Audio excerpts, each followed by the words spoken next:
Mas agora a gente vai para um assunto importantíssimo. Quem tem criança sofre nessa época do ano, porque a gente sabe que eles são mais sensíveis, né? E algumas doenças respiratórias, aquela dor de ouvido, meu Deus, né? Que dói no nosso coração. Mas não são só as crianças que sofrem nessa época, nós adultos também, porque aumenta e muito esses problemas respiratórios e essas dores que são super inconvenientes, principalmente quando a gente quer curtir nossas férias. Então a gente convidou mais uma vez o Dr. Bruno Barros, otorrinolaringologista, bem-vindo. Obrigado, Tudo Carol. bom, doutor?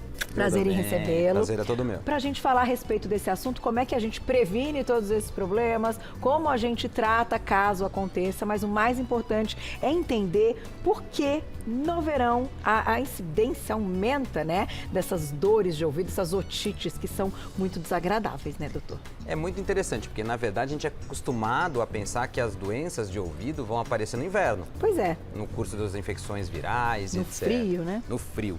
Mas a gente vive num país tropical e essa região do ouvido, principalmente a pele do canal do ouvido, ela é muito sensível à umidade. Ela não foi feita para ter uma grande quantidade de água ali, de umidade no local. E nessa época do verão, principalmente aqui no país tropical, a gente é acostumado a ir ou uma praia, usar muita piscina, ir para um hotel que tem aquela água o tempo todo. E nesse momento acumula um pouco de água no ouvido aqui no canal. E isso facilita a gente ter um tipo específico de otite chamado otite externa. Ah, entendi. A gente tem diferentes tipos de otite. Então. A gente tem diferentes tipos de otites. E isso é muito importante entender porque o tratamento vai ser completamente diferente de um quadro do outro. A otite que todo mundo está acostumado a conhecer é aquela otite que vem com a febre, geralmente depois de um resfriado, na criança. E isso leva a ter que tomar um antibiótico, procurar um pronto-socorro, porque é uma dor muito intensa naquele momento. Acompanhado até de problema respiratório, de dor de garganta, um quadro completo. Exatamente. A otite do verão é diferente. A otite do verão é diferente. Ela pega a pele do canal, então ela não envolve a membrana do tímpano, tá? E não tem aquela formação de pus lá atrás do tímpano. Então, eu acho que a gente até tem uma imagem interessante, talvez a gente apontar. Vamos chegar pertinho aqui. Que no caso da otite externa, a gente está falando de um problema que acomete aqui, a pele do canal. Exatamente aquele lugar onde as pessoas tendem a usar as hastes flexíveis e que não devem, mas que acabam manipulando essa região. A água que entra da piscina, do mar, ela permanece uma quantidade ali. Na pele. E aquilo quebra uma barreira de proteção dessa pele e facilita com que as bactérias proliferem ali na região. Entendi. E aí levando uma inflamação então dessa região. A otite do inverno, a otite média aguda, clássica, é uma infecção que ocorre atrás do tímpano. Então acumula-se secreção e pus aqui porque a bactéria está neste local, que a gente chama de orelha média. Então é otite média aguda. Aquela normalmente vai tratar com antibiótico e é muito comum na infância. Então uma otite externa não se transforma numa otite interna? Não. Ela vai ficar exclusiva na pele, mas incomoda demais, porque leva uma dor intensa. Essa pele fica inchada. Então ela está irritada, então quando a gente olha com o otoscópio, aquele aparelhinho que o otorrino utiliza, que nós utilizamos para olhar o ouvido, a gente vê uma pele toda inchada, vermelha, irritada. E isso leva uma dor intensa e também leva a uma sensação de ouvido entupido. Então você não ouve bem, porque está bloqueada a condução do som por aqui. E claro, né, doutora, a gente não deve fazer absolutamente nada, inserir nada e tentar resolver achando, porque começa aquela sensação, as pessoas começam a desbalançar a cabeça, querer cutucar, né? É muito comum ter sempre uma receitinha caseira. Todo mundo tem uma receitinha caseira. Pingava óleo quente. Jamais fazer isso, tá? Quando você pinga algo aqui, tem que ser orientado, ter uma orientação médica, porque qualquer substância que seja pingada aqui pode até piorar o quadro e gerar uma queimadura química, por exemplo, como é feito com o óleo quente, que era o que era comumente utilizado no interior, né? Então, quando tinha esse tipo de quadro. Nada de Jamais mexer. Pingar nada ali. Vamos voltar aqui para frente, doutor? Mas aí te pergunto, o que vai levar a esse quadro, então, é o excesso de piscina, de mar, de ficar realmente mergulhando, né, o tempo todo.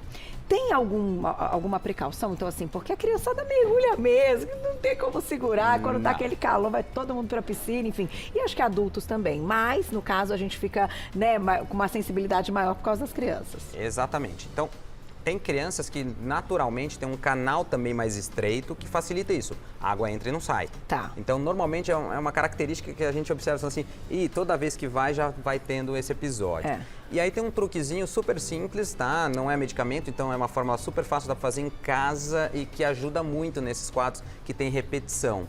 É pegar algum frasquinho de conta-gotas, tá? Hoje é difícil encontrar frasco de conta-gotas, então existe aquela soro fisiológico de conta-gotas que encontra na farmácia, você esvazia o frasquinho para tê-lo e você vai colocar metade desse frasco, você vai encher de álcool 70%, que tem na farmácia, e metade do vinagre de cereais ou de álcool, aquele que é transparente, que não tem corante. E você deixa essa soluçãozinha pronta. Saiu da piscina, saiu do mar, você pega o conta-gota no mínimo, que vai equivaler a 1, 2 gotinhas, dá um puxãozinho na orelha e pinga lá dentro e o álcool vai evaporar a umidade e o vinagre ele é um bactericida natural, ele impede a proliferação da bactéria no local. Isso tem uma ação de prevenção excelente. Que legal, doutor. Acho que eu não sei se a gente tem depois a receitinha para deixar no Instagram para todo mundo, né? Anotada bonitinho, vou pedir para as meninas colocarem. E aí as crianças também podem usar. Então saiu da piscina, crianças, 2 gotinhas. 2 gotinhas, pode deixar na bolsa de piscina de mar. Aquela solução fica válida por 2 anos, então é super prático, não fragmenta com a luz, então pode deixar guardadinho que vai funcionar por bastante tempo. E aquela história de sair da piscina e balançar a cabeça e tal, e dar uns pulinhos, e a toalha? Ajuda, qualquer método que tire a umidade do local vai ajudar. E, normalmente essas pessoas que dão os pulinhos são essas que têm o canal tortuoso, que sempre entra e acumula. Outra coisa que facilita ficar com a água ali é o acúmulo de cera. Então, aquelas pessoas que acumulam quantidade de cera em grande quantidade no ouvido, que estão toda hora tendo que lavar o ouvido, é bom antes desse período de férias, de piscina e mar, dar um pulinho no otorrino, olhar o ouvido para ver se não tem uma cera acumulada. Porque essa cera, a hora que a água também entra, ela incha e aí mantém aquela umidade e facilita também o aparecimento da otite externa aguda. Tá certo. Minha diretora perguntou, então, como a gente faz essa limpeza mesmo, né, da água enxuga, assim, é com a toalhinha? É só com um lenço até onde o dedo alcança. No máximo, se você ainda está com aquela sensação de que está com muita água, pingar essa soluçãozinha que a gente fez seria o ideal, ou se não tem uma soluçãozinha, uma gotinha de álcool de 70% também tira essa umidade, tá? Não é para encher de álcool, é só uma gotinha mesmo, já é o suficiente para evaporar essa umidade. A gente tem umas dicas que a gente separou por escrito, até o pessoal de casa acompanhar, que a gente vai colocar na tela, e já vamos falar do tratamento. Se é diferente da otite do inverno, a gente já vai entender como é que a gente cuida dela. Ó, se possível, quando for nadar ou entrar na água, use protetores de silicone, é um recurso, né, doutor? É um recurso. Aquelas pessoas que têm de repetição, não tem uma gotinha, já sei que toda vez que eu vou ter uma otite externa, usa o protetor. Então você vai impedir que aquela água entre e que permaneça lá. Mas a soluçãozinha funciona super bem, às vezes é mais prática. Então, enxugar o canal do ouvido com a ponta de uma toalha macia e sem esfregar. Sem manipular. Evite inserir qualquer objeto na parte interna da região. Isso é extremamente importante, porque toda vez que você sente que tem alguma coisinha no ouvido, a primeira tentação que a gente tem é, eu vou pegar uma haste flexível, vou cutucar para secar, ou não tem uma haste, vou pegar um grampo, vou cutucar. Tem sempre algum material especial mágico que está ali na mão que as pessoas querem colocar. Não coloque. Isso, inclusive, vale para o dedo também. Porque a gente não percebe, mas se você começa a cutucar ali a região, machuca, né? Vai passar a unha e, por mais que você não sinta incômodo, a unha faz microfissura na pele ali. E aí a nossa unha, por mais que você lave a mão, ela é suja, contaminada, é uma porta de entrada para uma bactéria no local. Tá certo. E hastes flexíveis, em especial, não devem ser utilizadas. Se a gente esse recado, né? Pegar a caixinha delas, atrás está escrito que não deve ser introduzida no canal auditivo externo. Termos técnicos para dizer que não se põe no ouvido, tá? Haste flexível pode usar para limpar cota umbilical de bebê, narina de bebê, mas ouvido não se deve. Não se deve. Limpar make, né, quando borra. Outra utilidade importante. Mas no ouvido, melhor não. Vamos colocar então agora, vamos falar um pouquinho do tratamento, né? Então, claro que precisa de um diagnóstico, mas, doutor, antes da gente entrar até no próprio tratamento, que vai ser médico, quando vem a dor de ouvido, que é muito incômoda, é um negócio que tira realmente do sério, aquilo fica ali latejando, incomodando. Se for nos dois, então, meu Deus, né? Tem algo que a gente possa fazer já nesse momento para aliviar essa dor? Então, algo muito antigo e que funciona muito bem é o calor local. Então, a famosa compressinha de água quente, bolsa de água quente ao redor da região, ajuda a diminuir o processo inflamatório e, consequentemente, a dor. Outro ponto é um analgésico convencional, então paracetamol, a dipirona, algo que não vá agregar um risco importante. Então, no caso das crianças, é muito comum o ibuprofeno, que tem um sabor muito bom no mercado, então acaba ajudando bastante a aliviar aquela dor naquele momento. E ir a um consultório médico ou um pronto-socorro, que um otorrino olhe e avalie para fazer um diagnóstico, porque daí o tratamento, como a gente vai ver, é relativamente simples, mas ela tem que ser direcionado corretamente. Se for, então, essa otite externa, como você comentou, nesse caso, não é um quadro mais complexo, enfim, que vai necessitar antibiótico? Então, não o antibiótico oral. A pele aqui, ela recebe muito bem um antibiótico tópico, então ela vai através de gotas. Ah, que legal. Tá? Então a gente acaba utilizando gotas que contêm antibiótico na sua formulação, às vezes contém também a própria analgésico local e que vai ser aplicado no ouvido e que controlam super bem a infecção, evitando assim então a necessidade de tomar um antibiótico por boca que vai agir em outras floras, né? Então na flora intestinal, em outras regiões, que atrapalha muito os famosos efeitos colaterais dos antibióticos e também não vai induzir aquela resistência às outras regiões. Então, olha que legal. É uma opção excelente, mas tem que ser feito esse diagnóstico. É comum a gente escutar de paciente que vem, chega no consultório com otite externa, mas eu fui num outro local, me prescreveram antibiótico por boca, estou tomando, parece que não vai, porque chega pouco antibiótico no local. Ah, interessante, eu não sabia, doutor, que tinha antibiótico, então em gotinhas, né, para essa situação, para ser localizado, né, um tratamento localizado. E ainda é interessante que, na verdade, essas gotas, a maioria vão ser colírios de olho. Que a gente aproveita, porque é o mesmo tipo de antibiótico, o mesmo tipo de ação, e a gente acaba aplicando ali no ouvidinho. Maravilhoso. Agora, doutora, eu vou te fazer uma pergunta de mãe. Antes de seguir com as perguntinhas do público, porque são perguntas que eu sei, meninas, que vocês fazem. Porque quando a gente está nessa situação, você já medicou, a criança está melhor e tudo mais, aí no dia seguinte a criança acorda ótima. Aí ela fala assim, mamãe, eu posso entrar hoje na piscina? Aí o que o doutor fala, doutor? Pergunta de mãe, concorda? Bom, eu sempre brinco que vai ter um mundo real e um mundo ideal. O mundo ideal era que não, porque você colocando mais umidade, você está favorecendo a proliferação daquele bichinho. E, independente do quadro infeccioso, quando o nosso corpo está lidando com uma infecção, ele está tendo um gasto de energia para aquilo. Se eu evito o repouso e vou gastar energia na atividade, em outro, eu vou tirar um pouquinho da minha resposta imunológica. Então, o ideal é um pouquinho de repouso, calma. Essas gotinhas agem muito rápido, então 48 horas normalmente já está um resultado ótimo de tratamento. E aí sim pode voltar a brincar. À piscina. Porque daí, gente, a gente sabe, não é, Glaucia? As crianças fazem exatamente o contrário. Elas querem ir de novo. A chantagem é forte. É forte. Você sabe que isso me lembrou uma coisa que aconteceu, que Juju até vai lembrar. Um dia, eu fiz no final do outro ano, né, o nosso churrasco aqui. Você vai lembrar desse dia, Juju. Fiz o churrasco aqui, né, a gente lá com a equipe toda e tal. E João tava junto, meu marido, tal. Aí ele tinha um jogo. Falei, ai, filho, fica, amor, não vai hoje, joga todo dia. Não, preciso. Bom, ele foi pro jogo. De repente, o menino volta, a gente lá, você lembra? Com um olho deste tamanho, você lembra, né, Glaucia? Porque a mamãe falou, não precisa e não vai, né? Não. Voltou com o olho, doutor, deram uma joelhada, você não faz ideia. Aí, ainda bem que não acabou o churrasco, porque ficou todo mundo, enfim, ficou tudo bem, todo mundo me apoiando, tá vendo? João, na próxima vez escuta a mamãe. E aí me lembrou esse caso, e o negócio do ouvido é a mesma história. Mas eles ficam em cima na chantagem até conseguir o que quer. Então, mamães, vamos lá, né? Temos que pensar na saúde antes de tudo. Mas perguntinha do público agora, olha lá.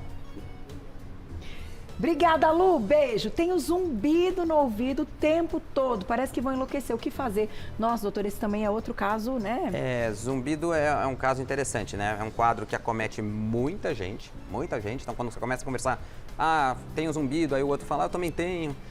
E, na verdade, assim, existem uma gama de diagnósticos por trás de um zumbido. Então, você pode ter zumbido por, pelo menos ali a gente estima, 80 causas, no mínimo. Então, é difícil, tem que ser feito realmente um diagnóstico preciso. Zumbido é como se fosse dor de cabeça. É um sintoma que faz parte, às vezes, de múltiplas doenças. O ideal é identificar a causa E aí a gente tem diferentes tipos de tratamentos. Pode ser feito tratamento com terapia sonora, que envolve uso de sons para tratar o zumbido. Pode ser feito com terapia cognitivo-comportamental, medicamentos, tratamento até com agulhamento ao redor do ouvido. Então, assim, existem muitos tratamentos possíveis. Tem que passar com o otorrino e assim, dentro da otorrino ainda é uma subespecialidade. Tá. Então, não é todo otorrino que gosta e que quer tratar de zumbido. Então, tem que procurar alguém que realmente o foco seja esse e vai ter um bom tratamento e tem como melhorar, sim. É para devolver qualidade de vida, né? Porque não dá, né? Não, tira a não dá. concentração, tira... Confortável. Né? Tem mais perguntinha, olha lá. Aproveitem. Obrigada, Jani. Beijo pra você. Tenho coceira nos 2 ouvidos. O que pode ser? Então, a coceira do ouvido, que a gente chama de prurido, é um quadro muito comum. E aí pode ter também algumas origens. As principais é a alergia. Então, a pessoa às vezes tem um quadro já de rinite alérgica, tem outro quadro de alergia de pele. E aí, ali, você também pode ter alergia. Que pode ser de contato, então tem algumas pessoas que colocam brincos, dependendo do material, vão começar a ter essa coceira no ouvido. Às vezes as pessoas mudaram o shampoo do cabelo e começam a ter, porque entra um pouquinho durante o banho. E sabonetes, enfim, corpóreos. Isso pode levar também uma alergia local. E tem pessoas que têm o que a gente chama de eczema, que aí é uma doença mesmo, já prolongada, recorrente do ouvido, e que, por exemplo, tem um quadro de psoríase, que tem aquela descamação de pele, de cotovelo, de dobras, e que também pode acometer a pele do ouvido, e aí geralmente o tratamento vai ser o mesmo, substância que aplica na pele da região, aplica no ouvido.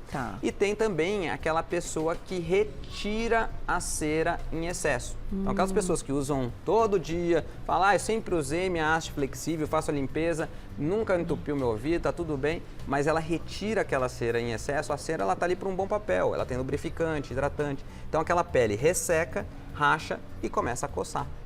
Então, tem que também ser visto pelo otorrino para poder direcionar, porque, por exemplo, se é pela falta de cera, para de usar o cotonete, acabou, o aço flexível já acabou, já está bem, já recupera naturalmente. A pessoa que tem um eczema, pinga algumas gotinhas que diminuem essa sensibilidade, então tem tratamento diversos, tá? E de qualquer forma, doutor, passar no médico para fazer um check-up e ser visto ali, de repente está também com uma quantidade aumentada de cera, precisa de uma lavagem, Isso, né? exatamente. Pra gente Tudo ter isso, tem que passar no médico. Mas dá tempo de mais perguntinha, olha lá quem escreveu pra gente na tela. Obrigada, Lari, um beijo. A lavagem é importante nessa época? Ela ajuda na otite? Então, é aquilo que a gente estava conversando, né? A gente está falando muito da água, da umidade atrapalhando, gerando a infecção, mas se você tiver uma grande quantidade de cera, ela tiver acumulado, ela também vai facilitar a otite por estar aquela cera acumulada, comprimindo ali a hora que entra na água. Então, essas pessoas que têm um acúmulo de cera, sim, a lavagem ela é ótima, lava-se no consultório, mas também imediatamente se seca. Então, depois que eu lavo o ouvido, vou lá com um porta-algodãozinho, seco ali ao redor sob visão e aí deixo aquele ambiente seco para também não ter chance de infectar ali após a lavagem. Então, essa é a lavagem que a gente está falando, então, dos ouvidos. Dos ouvidos. A lavagem nasal deve ser feita sempre, né? A lavagem nasal, para quem mora, principalmente quem mora em uma cidade grande como aqui, São Paulo, precisa ser feita diariamente para melhorar esses quadros respiratórios. É impressionante como realmente muda tudo. Muda, né? muda bastante. Previne, trata, claro que se tem alguma bactéria, algo que deixa o quadro ali um pouquinho mais complexo, precisa de uma parte de medicamento, enfim, mas eu acho que para as pessoas alérgicas, ainda mais nessa época do ano, que o tempo tão estranho, né? Fica seco, de repente fica úmido, de repente volta a ficar seco.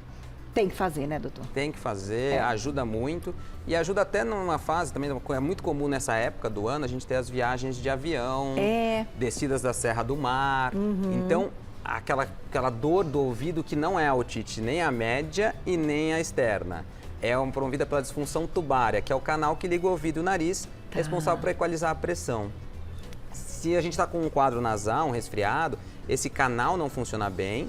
E tem também pessoas que esse canal nunca funcionou, que são aquelas que vão descer a Serra do Mar e o ouvido vai sempre tampar, ficar tampado. Às vezes vai num avião que decola muito intenso, também permanece aquilo, fica 1 dia, 2 dias com o ouvido entupido. O jeito melhor de se prevenir isso, que também é comum nessa época do ano, é mascar uma goma durante a descida da Serra do Mar, do avião decolando e pousando, limpar o nariz antes de fazer a viagem, deixar ele bem desobstruído para que possa ter uma tranquilidade maior. Porque senão, né, fica também... Fica aquela dor também no ouvido, é outro quadro comum. Dá tempo de mais uma, Gláucia? Na tela, olha lá.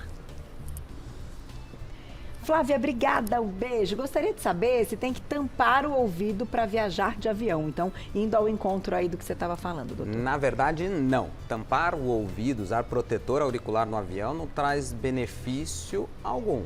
Pode ser para conforto, por questão do ruído, do ambiente, mas não tem benefício para diminuir nem infecções e nem diminuir aquela sensação de que o ouvido tampou. Isso é um mecanismo interno, tá para trás do tímpano. Então, proteger ali não adianta nada. Tem que mascar a goma, no caso da criança que não vai poder mascar, colocar uma mamadeira, um suco ou uma balinha, se for um pouquinho maior, uma balinha dura, que ela fica ali mordiscando naquele momento, para estimular essa abertura e fechamento da boca que abre esse canal que liga o ouvido e o nariz. Tá certo. Dá tempo de mais uma na tela quem escreveu pra gente? Doutor Bruno dá uma aula, né, gente? Maravilhoso. Sara, obrigada, um beijo. O vento também pode causar essas dores nos ouvidos?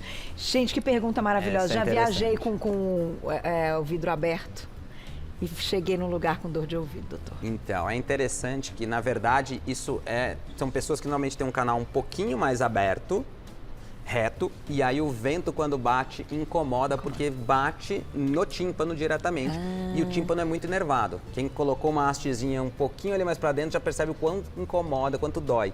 Então, esse vento diretamente vai levar ao incômodo, à dor, mas não é a causa de infecção, tá bom? Esse é um ponto importante, não vai infeccionar. Momentâneo. É momentâneo, geralmente, passa em algumas horas. De repente coloca ali um paninho quente, normalmente é suficiente para tirar esse desconforto. Olha que legal, vovó sábias. Vovó sabe. Que realmente funciona, né? Vou agradecer doutor Bruno Barros, otorrinolaringologista, tá sempre com a gente, dá uma aula. E eu acho que hoje a gente solucionou muitos problemas das férias aí, né? De quem assiste Você Bonita, dos adultos e da criançada. @doutorabreviado.Bruno Barros. @doutorabreviado.Bruno Barros. Vocês encontram lá no Instagram, nas redes sociais.